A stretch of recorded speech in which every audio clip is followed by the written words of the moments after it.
Salam. Bugün sizinlə borderline şəxsiyyət pozuntusu haqqında danışmaq istəyirəm. Borderline sözünün mənası sərhəddə olan deməkdir. Yəni insanın emosiyaları, münasibətləri, özünü dərk etməsi çox dəyişkən və qeyri-sabit olur. Buna sərhəd tipli şəxsiyyət pozuntusu da deyirlər.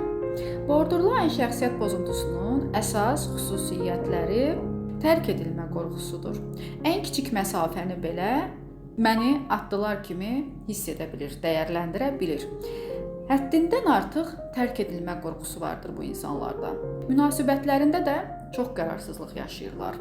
Ya bir insanı göylərə çıxardır, ya da bir insanı yerdən yerə çırpır və beləcə gedib gələn tutarsız münasibətlər qurur. Tərk edilmə qorxusu olduğu üçün bir xəyali tərk edilmədən qaçmaq üçün aşırı çaba göstərirlər. Bu insanlarda duyğulanmalar da çox olur. Saatlar və günlərlə sürən aşırı xoşbəxtlik halları müşahidə olunur ya da aşırı əsəbilik, utanc, təlaş izlənilir. Bu insanlarda impulsivlik də çox olur. Sonunu düşünmə, təhlükəli avtomobil idarə etmə, hər hansısa bir maddədən asılılıq, aşırı pul xərcləmə və s.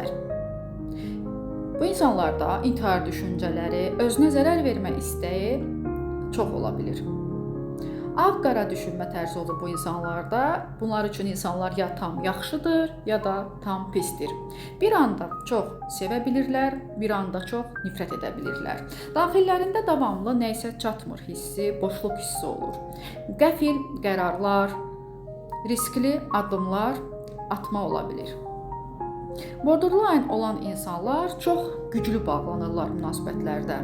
Sevgidə intensivlik var, amma sabitlik azdır. Bir gün sən mənim hər şeyimsən, başqa gün sən məni məhv etdin deyə bilərlər. Bu ani dəyişikliklər qarşı tərəfi çaşdıra bilir. Borderline insan çox hiss edən insandır. Problem hisslərin çoxluğu deyil, onları tənzimləməkdə çətinlik çəkmələridir. Ən çox ehtiyacı olan isə bu insanların tənqid yox, anlayışdır.